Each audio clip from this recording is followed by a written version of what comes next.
Hello students, welcome to Nutan educational classes. इस video में हम करेंगे एक्सरसाइज 5.1 का क्वेश्चन नंबर 9। लास्ट वीडियो में मैंने किया था क्वेश्चन नंबर 9 का फर्स्ट पार्ट सॉल्व किया था। इसमें हम फर्दर पार्ट सॉल्व करेंगे। तो सेकंड पार्ट देखते हैं क्या है। इस angle AOC adjacent to angle AOE। देखो एंगल, सबसे पहले देखते हैं एंगल AOC एंड AOE को हम आइडेंटिफाई करते हैं। AOC ये एंगल हो गया which is angle 1। Okay, angle AOE हो गया दिस एंगल 1 एंड एंगल 2, पूरा ये एंगल AOE। ठीक है, अब हमें बताना है ये दोनों एंगल 1 और एंगल 1 एंड 2 के एडजेसेंट एंगल्स हैं या नहीं है।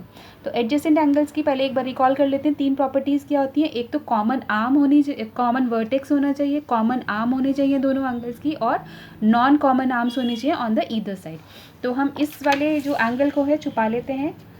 अब हम देखेंगे angle AOC and angle AOE adjacent है या नहीं है।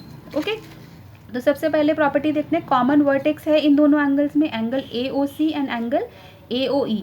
ओ कॉमन वर्टेक्स है तो पहली प्रॉपर्टी तो ये इस पे प्रूफ हो रही है। ठीक है, सेकेंड प्रॉपर्टी है कॉमन आर्म। देखो एंगल AOC की ये दो आर्म्स हैं, ये और एंगल AOE की कौन सी आर्म हुई, ये और ये। तो इन दोनों में जो कॉमन आर्म वो OA हुई।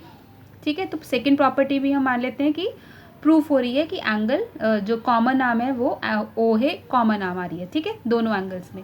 तीसरी प्रॉपर्टी होती है कि दो non common arms either side होनी चाहिए, मींस कोई कॉमन नहीं होनी चाहिए, नॉन कॉमन आर्म। तो एंगल AOC की ये और ये आर्म्स हैं, तो OA एक आर्म हुई और OC एक आर्म हुई, और एंगल AOE की एक OA आर्म हुई और एक OE आर्म हुई। ठीक है, तो इसमें नॉन कॉमन आर्म तो देखो कोई भी नहीं बन रही है। OA तो एक कॉमन आर्म हो गई, और OC जो है वो इसमें आ ही नहीं रही है एंगल OAE में। ठीक है, तो नॉन कॉमन आर्म इसमें कोई भी नहीं आ रही है। तो तीसरी जो प्रॉपर्टी है वो इसके अंदर सक्सेसफुल नहीं हो रही है। तो हम क्या बोलेंगे, no, angle AOC and angle AOE are not adjacent angles. ठीक है, तो इसका हम रीज़न भी लिखेंगे, और सबसे पहले लिखते हैं second part. No, angle AOC and angle AOE are not adjacent angles।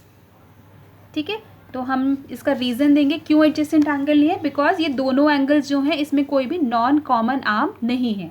ठीक है, तो लिख लेते हैं as they have no non common arm on either side of common arm। either side of common arm, common arm दोनों में ये OA थी, तो इसके तो दोनों साइड कोई नॉन कॉमन आर्म है ही नहीं। ठीक है, तो इसलिए ये दोनों एडजेसेंट एंगल नहीं है। थर्ड पार्ट पढ़ते हैं। थर्ड पार्ट है do angle COE and angle EOD form a linear pair. तो सबसे पहले हम एंगल इसमें आइडेंटिफाई करेंगे। COE कौन सा एंगल है, एंगल COE, ये एंगल 2A हो गया COE, and angle EOD, angle EOD हो गया EOD। तो 2 एंगल और ये 3+4 एंगल, तो ये दोनों एंगल लीनियर पेयर है या नहीं। तो लीनियर पेयर क्या होता है, linear pair of adjacent angle हमने पढ़ा है, जो सम ऑफ एंगल्स होंगे दो एंगल्स वो 180 डिग्री आना चाहिए, और तीन प्रॉपर्टीज़ उसमें फॉलो होनी चाहिए। पहली प्रॉपर्टी जैसे एडजेसेंट एंगल में थी, कॉमन वर्टेक्स होना चाहिए। सेकंड प्रॉपर्टी कॉमन आर्म होनी चाहिए, और थर्ड प्रॉपर्टी क्या थी कि non common arm on opposite side. ठीक है, यहाँ ईदर जो एडजेसेंट एंगल में ईदर लगता था, ईदर की जगह अपोजिट साइड। तो जो कॉमन आर्म्स के हमें दो नॉन कॉमन आर्म्स होनी चाहिए ऑन द ईदर साइड, कि वो एक स्ट्रेट लाइन बनाए।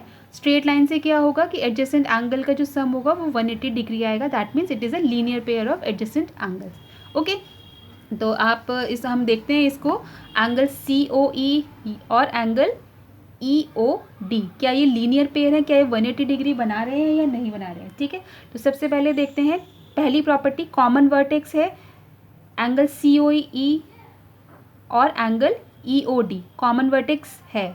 ठीक है, ये जो O है this is a common vertex. Second property, common arm है या नहीं है, तो angle COE and angle EOD D. Common arm कौन सी हुई, O is the common arm, तो सेकेंड प्रॉपर्टी भी फॉलो कर रही है कि ओ एक कॉमन आर्म भी है। थर्ड प्रॉपर्टी है कि जो नॉन कॉमन आर्म्स होती हैं on they are on the opposite side, तो इस एंगल और इस एंगल की जो नॉन कॉमन आर्म्स कौन सी हुई, एक ओ सी हुई और दूसरी ओ डी हुई। तो ये अपोजिट साइड में है, क्या ये स्ट्रेट लाइन बना रहे हैं, देखो ये अपोजिट साइड है बिल्कुल, ये जो आर्म है this is opposite to this, means एक स्ट्रेट पाथ, एक स्ट्रेट लाइन बन रही है। स्ट्रेट लाइन बन रही है मीन्स कि जो सबका एंगल का सम जो होगा, एंगल 2 + 3 एंगल 2 + एंगल 3 + एंगल 4 क्या बनाएगा, सबका एंगल 180 डिग्री, बिकॉज जो अपोजिट साइड जो बन रही है उसकी वजह से ये पूरा जो एंगल का सम होगा that will come out to be 180 degree. यही हमारे लीनियर पेयर होता है कि sum of the angle must be 180 degree. तो इसका हम आंसर लिखते हैं थर्ड पार्ट का, yes angle COE and angle EOD are linear pair, okay, as angle 2 + angle 3 + angle 4 equal to 180 degree. ये पूरा एंगल एक 180 डिग्री बनाएगा, ठीक है। तो इस तरीके से ये क्वेश्चन थर्ड पार्ट हमने सॉल्व किया। फोर्थ पार्ट देखते हैं क्या है। फोर्थ पार्ट है RBOD एंड DOA सप्लीमेंट्री। तो पहले हम आइडेंटिफाई करते हैं दोनों angles.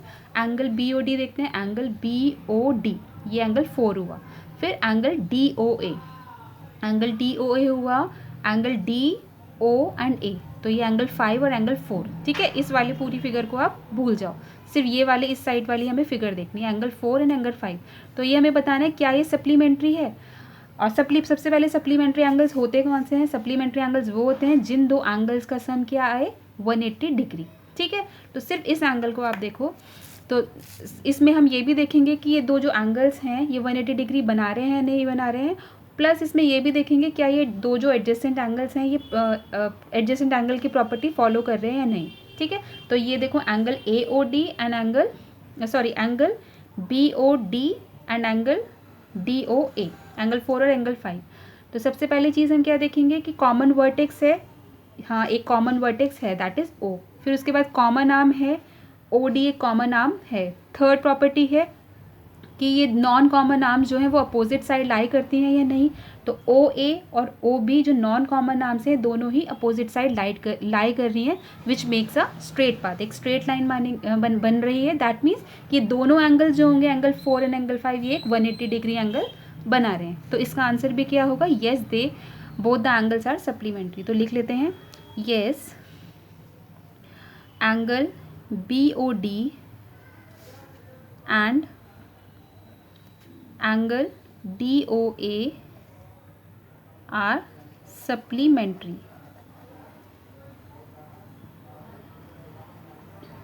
as angle 4 + angle 5 is equal to 180 degree, okay. Fifth part देखते हैं।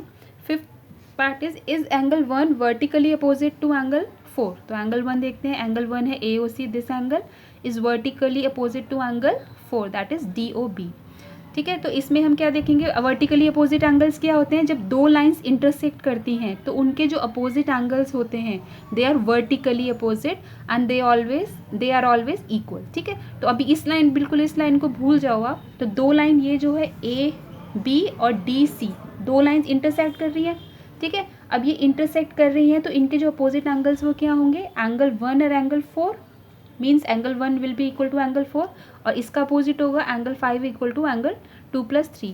तो इसका आंसर भी क्या होगा, yes angle 1 is equal to angle 4 as they are vertically opposite.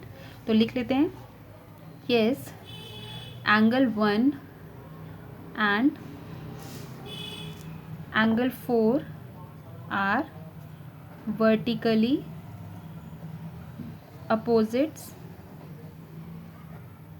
Angle, okay. Six part देखते हैं। लास्ट पार्ट जो है, लास्ट पार्ट है what is the vertically opposite to angle 5। Angle 5 ये है, ठीक है। इसका वर्टिकली अपोजिट क्या होगा, देखो angle 1 is equal to angle 4 है, ये AB और COD AOB और COB लाइन इंटरसेक्ट कर रही है, तो एंगल 1 इक्वल टू एंगल 4, तो इसका वर्टिकली अपोजिट क्या हो जाएगा 2 और 3, okay, angle 2 + 3 will be vertically opposite to angle 5। तो लिख लेते हैं इसका answer, vertically opposite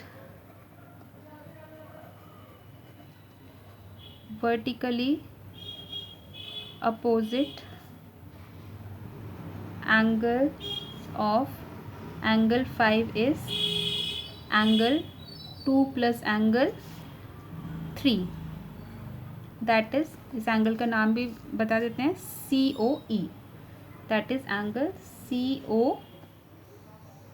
angle CO and this B। ठीक है, इस तरीके से ये सॉल्व होगा। सारे पार्ट सॉल्व किए हैं क्वेश्चन नंबर 9 के। अगर इसमें कोई भी प्रॉब्लम हो किसी भी स्टेप पे, you can write down in the comment section. Thank you for now.